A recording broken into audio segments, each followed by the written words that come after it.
Hello ছোট্ট বন্ধুরা, আশা করি তোমরা অনেক ভালো আছো। আজকে আমরা শিখব গ্রিটিংস, অর্থাৎ কিভাবে অন্যদেরকে শুভেচ্ছা জানাতে হয়। আজকের ক্লাসটা হবে অনেক মজার। তোমরা কি প্রস্তুত? তাহলে চলো শুরু করি। এখানে আমরা একটি ছবি দেখতে পাচ্ছি। ছবিতে দেখতে পাচ্ছি একটি বাচ্চা। এই যে সূর্যটা উঠেছে, সূর্য ওঠার সাথে সাথে সে ঘুম ভেঙে উঠেছে, তখন তার মা তার কাছে এসেছে, এসে বলছে গুড মর্নিং। তার উত্তরে ছেলে বলছে মর্নিং মাম, অর্থাৎ সকাল মা। একইভাবে আমরা আরেকটা ছবি দেখতে পাচ্ছি যেখানে মোটামুটি সূর্য গড়িয়ে গিয়েছে, অর্থাৎ বিকেল হয়ে গিয়েছে। তখন একজন স্টুডেন্ট তার টিচারকে বলছে গুড আফটারনুন টিচার, অর্থাৎ শুভ বিকাল টিচার। তার উত্তরে শিক্ষিকা বলছে হ্যালো গুড আফটারনুন, হ্যালো শুভ বিকাল। তাহলে আমরা গ্রিটিংসকে কি বলতে পারি? গ্রিটিংস মানে হচ্ছে যখন আমরা কারোর সাথে প্রথম দেখা করি তখন তাকে কিভাবে শুভেচ্ছা জানাতে হয়। যেমন আমরা দেখলাম তার মা তার ছেলেকে বলছে গুড মর্নিং, স্টুডেন্ট তার টিচারকে বলছে গুড আফটারনুন। এভাবে আমরা আসলে শুভেচ্ছা জ্ঞাপন করতে পারি।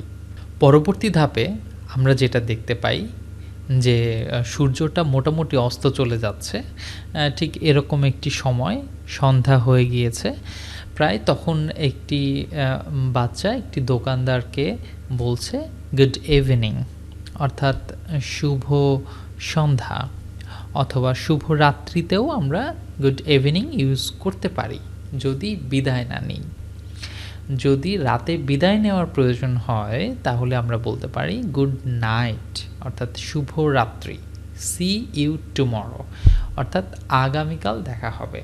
সুতরাং এই জায়গাটা নিয়ে আমরা খুব পরিষ্কারভাবে বুঝতে পারি যে গুড নাইট তখন বলবো যখন রাতে আমরা বিদায় নিচ্ছি। কেন? এরপরে আর কথা হবে না, কারণ ও বলছে সি ইউ টুমরো, অর্থাৎ আগামীকাল দেখা হবে। এবং এর উত্তরটা যদি আমরা দেখি আরও পরিষ্কার হয়, good bye, see you at school, অর্থাৎ বলছে আজকের মতো শুভ বিদায়, আগামীকাল স্কুলে আমাদের দেখা হবে। পার্ট বিতে বলছে রিড দ্য ফলোয়িং সেন্টেন্সেস, নিচের সেন্টেন্সগুলো আমি পড়ব এবং circle either hello, morning, good afternoon or good bye as necessary. অর্থাৎ গুড মর্নিংয়ের উত্তরে আমি কি উত্তর দেখেছিলাম আমরা সেটা মার্কিং করব। গুড ইভিনিংয়ের জন্য আমি কোনটা দেখেছিলাম সেটাকে সার্কেল করব। একটা কথা বলে রাখি, সার্কেল মানে কিন্তু গোল করা, আমরা সুন্দর করে এটাকে গোল করব। তাহলে আমরা দেখি কোনটার সাথে কোনটা যায়।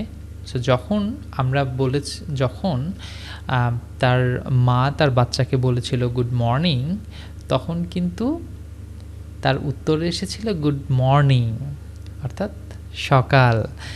গুড বাই কিন্তু বলেনি। সো আমরা এখানে গোল করব মর্নিংকে। এরপরে আমরা দেখেছিলাম যে সেই ছেলেটা যখন একটি দোকানে গিয়েছিল এবং বলেছিল গুড ইভিনিং, তখন কিন্তু তার উত্তরে সেখানেও কিন্তু আমরা গুড বাই বলেনি, সেখানে বলেছিল হ্যালো, হ্যালো। সুতরাং আমরা হ্যালোকে আমরা সার্কেল করব। এরপরে যখন বলেছিল গুড আফটারনুন, তখন কিন্তু গুড আফটারনুনের উত্তরেও আমরা আসলে গুড আফটারনুনই বলি, কারণ তখন আমরা বিদায় নেই না। আমরা যখন রাতে বিদায় নেব বলেছিলাম, অর্থাৎ পরেরটাই যখন গুড নাইট, তার উত্তরে কিন্তু আর হ্যালো হবে না, তখন আমরা যেহেতু বিদায় নিব তাই এটাকে আমরা বলবো গুড বাই। সুতরাং আমাদের লেসন বিটাও হয়ে গেল। চলো আমরা লেসন 3 এবং 4-এ যাই। লেসন 3 এবং 4-এর পার্ট এতে রয়েছে আমরা যেটা দেখতে পাচ্ছি, একজন টিচার স্কুলের ক্লাসে প্রবেশ করলেন। ক্লাসে প্রবেশ করেই প্রথমেই স্টুডেন্টদেরকে বললেন গুড মর্নিং স্টুডেন্টস, অর্থাৎ শুভ সকাল ছাত্রছাত্রীরা। তার উত্তরে ছাত্রছাত্রীরা তাকে বলছে গুড মর্নিং টিচার, অর্থাৎ শুভ সকাল শিক্ষক। এবার শিক্ষক বলছেন we are going to play a word game today, অর্থাৎ we are going to play, আমরা খেলতে যাচ্ছি এ ওয়ার্ড গেম, একটি শব্দের খেলা, টুডে, আজকে। সুতরাং আজকে আমরা একটি শব্দের খেলা খেলতে যাচ্ছি। এখানে একটা জিনিস খেয়াল করো, গোয়িং টু প্লে অর্থাৎ খেলতে যাচ্ছি, একইভাবে কিন্তু আমরা অনেকগুলো সেন্টেন্স এভাবে তৈরি করতে পারি। যেমন গোয়িং টু ইট অর্থাৎ আমি খেতে যাচ্ছি, গোয়িং টু রাইট আমি লিখতে যাচ্ছি। এই জায়গাগুলোতে আমরা বিভিন্ন সেন্টেন্স তৈরি করতে পারি।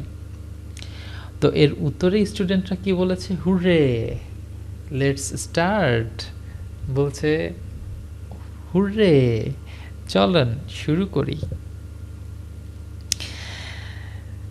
এবার পার্ট বিতে আমরা দেখতে পাই আমাদেরকে বলছে লুক, লিসেন অ্যান্ড সে, অর্থাৎ দেখো, শোনো এবং বলো।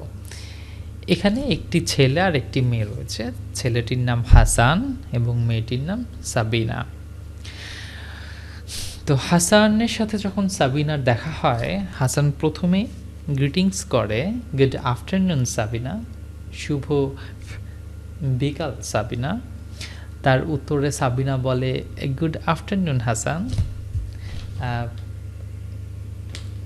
শুভ বিকাল হাসান। তখন হাসান জিজ্ঞেস করে হোয়ার আর ইউ গোয়িং, তুমি কোথায় যাচ্ছ? তার উত্তরে সাবিনা বলে I am going to buy some books, অর্থাৎ আমি একটি বই কিনতে যাচ্ছি। সুতরাং আমরা কিন্তু এই বইয়ের জায়গায় সে হয়তো বা অন্য কিছুও কিনতে যেতে পারে, এই জায়গাগুলো আমরা প্র্যাকটিস করতে পারি। যেমন I am going to buy some pen, I am going to buy some vegetable, I am going to buy a cricket bat. এরকম আমরা বিভিন্ন ধরনের ওয়ার্ড দিয়ে এই শব্দগুলোকে চেঞ্জ করে নিজেরা প্র্যাকটিস করতে পারি। ওকে, হাসান বলছে ওকে বাই, সাবিনা বলছে বাই। সুতরাং আমরা কোনো অভিবাদনের শুরুতে good afternoon, good morning, good evening এই শব্দগুলো ব্যবহার করব, এবং যখন কারো কাছ থেকে বিদায় নিব তখন আমরা bye, good bye, good night এই শব্দগুলো ব্যবহার করতে পারি। এবার সি অংশে আমাদেরকে বলছে পেয়ার ওয়ার্ক করার জন্য, অর্থাৎ যৌথভাবে কাজ করার জন্য act dialogue as activity B, use the picture. অর্থাৎ বিতে আমরা যেভাবে দেখেছি হাসান এবং সাবিনা কথা বলেছে, তারা বই নিয়ে কথা বলেছে, একইভাবে আমরা ক্রিকেট ব্যাট, বল, পেন্সিল অথবা শুজ এই বিষয়গুলো নিয়ে আমরা কথা বলতে পারি।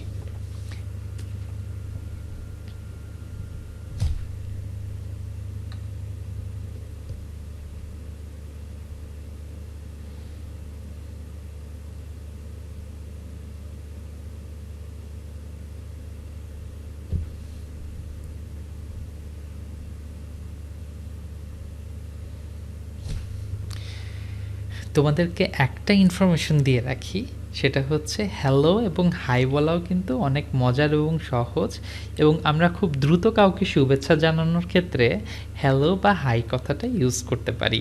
একটা জিনিস মনে রাখবো, আমরা হাই হ্যালো আমরা বলতে পারি, বাট এটা শুধুমাত্র যারা ফ্রেন্ড আমরা তাদেরকেই বলবো।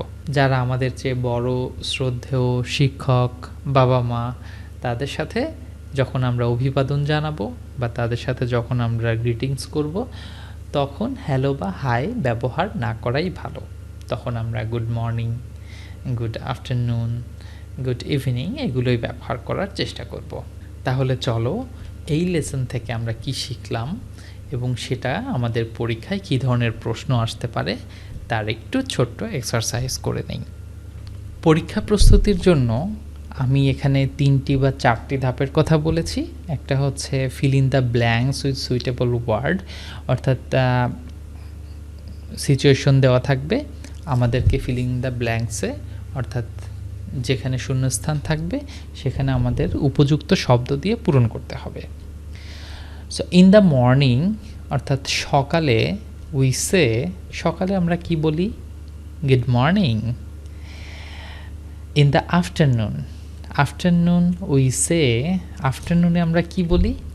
Good afternoon. In the evening we say, অর্থাৎ সন্ধ্যায় আমরা বলি good evening. When taking leave, অর্থাৎ যখন আমরা বিদায় নেই, we say goodbye. When taking leave at night, অর্থাৎ আমরা যখন রাতে বিদায় নেই, we say exactly good night. পরের ধাপে rewrite the sentences using punctuation and capital letters where necessary, অর্থাৎ প্রয়োজনীয় স্থানে বিরাম চিহ্ন এবং বড় হাতের ব্যবহার করে বাক্যগুলো পুনরায় লেখো। যেমন good night, see you tomorrow. তো এখানে আমাদের কি কি সাইন ব্যবহার করতে হবে এবং কোথায় ক্যাপিটাল লেটার ব্যবহার করতে হবে? যেহেতু লেখাটা শুরু হয়েছে গুড দিয়ে, সো এই ওয়ার্ডের প্রথম লেটারটা আমাদের বড় হাতের হবে, অর্থাৎ গুডের জিটা বড় হাতের হবে। আমরা দেখেছিলাম যখনই আমরা কোনো গ্রিটিংস দিব তখন কিন্তু এই বিস্ময় চিহ্নটি দিতে হয়। সো আমরা এখানে একটি বিস্ময় চিহ্ন দেব। যখন বিস্ময় চিহ্ন দিব তখন যেহেতু পরবর্তী সেন্টেন্সটা সি দিয়ে শুরু হচ্ছে, সো সি শব্দের প্রথম লেটার এসটা বড় হাতের দিয়ে আমরা সেন্টেন্সটা শেষ করে একটি ফুল স্টপ দেব। রাইট? এভাবে তোমরা প্র্যাকটিস করতে পারো। পরের ধাপে fill in the blanks with suitable word, অর্থাৎ উপযুক্ত শব্দ দিয়ে শূন্যস্থান পূরণ করো। আমরা অনেকগুলো সেন্টেন্স দেখেছিলাম, যেমন we are dash to play a word game today. Teacher বলেছিলেন কি? We are going to play a word game today. Dash exclamatory sign, let's start. So এখানে একটা বিস্ময়বোধক একটি শব্দ, হুররে।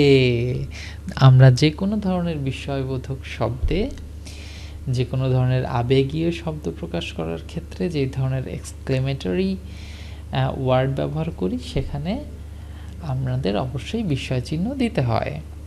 সো এখানে হুররে বিস্ময়বোধক চিহ্ন, দেন লেটস স্টার্ট বিস্ময়বোধক চিহ্ন। যখন আমরা বলবো আফটারনুন, সো আফটারনুনের আগে আমরা কি ব্যবহার করব? গুড, অর্থাৎ শুভ। শুভ বিকাল Sabina, good afternoon Sabina. Where dash you going, where are you going, তুমি কোথায় যাচ্ছ? I am going dash buy some books, অর্থাৎ এখানে I am going to buy some books. একইভাবে অনেক রকম শব্দ আসতে পারে। I am going to buy a bat, I am going to buy a ball. এরকমভাবে বিভিন্ন ধরনের শব্দ আমরা তৈরি করতে পারি। Write the opposite word of the following, অর্থাৎ নিচের শব্দগুলোর বিপরীত শব্দগুলো আমরা আইডেন্টিফাই করি। গুড অর্থাৎ ভালো, ভালোর বিপরীত খারাপ অর্থাৎ ব্যাড। সো গুডের অপোজিট ওয়ার্ড হবে ব্যাড। বাই, বাই মানে বিদায়, কিন্তু বিদায়ের বিপরীত শব্দ ওয়েলকাম অর্থাৎ স্বাগতম। স্টার্ট, স্টার্ট মানে শুরু করা, শুরু করার বিপরীত শব্দ শেষ করা। সো স্টার্ট এর অপোজিট ওয়ার্ড হবে শেষ করা বা এন্ড। একইভাবে গো, গো মানে যাওয়া, কোথাও যাওয়া, এটার বিপরীত শব্দ হবে আসা। সো আসার ইংরেজি কাম। সো গো এর অপোজিট ওয়ার্ড হবে কাম। একইভাবে বাই মানে কোনো জিনিস ক্রয় করা, ক্রয় করার অপোজিট ওয়ার্ড হচ্ছে বিক্রয় করা। সো বিক্রয় করার ইংলিশ হচ্ছে সেল। সো বাইয়ের অপোজিট ওয়ার্ড আমরা লিখব সেল।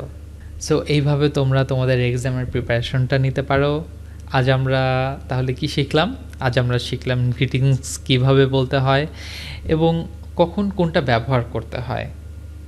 এবার থেকে তোমরা সঠিক সময়ে সঠিক শুভেচ্ছা জানাবে, ঠিক তো? ভালো করে প্র্যাকটিস করবে, আর ভিডিওটি ভালো লাগলে লাইক দিও, সাবস্ক্রাইব করতে ভুলবে না এবং তোমার বন্ধুদের সাথে শেয়ার করো। দেখা হবে পরের ক্লাসে। Bye bye.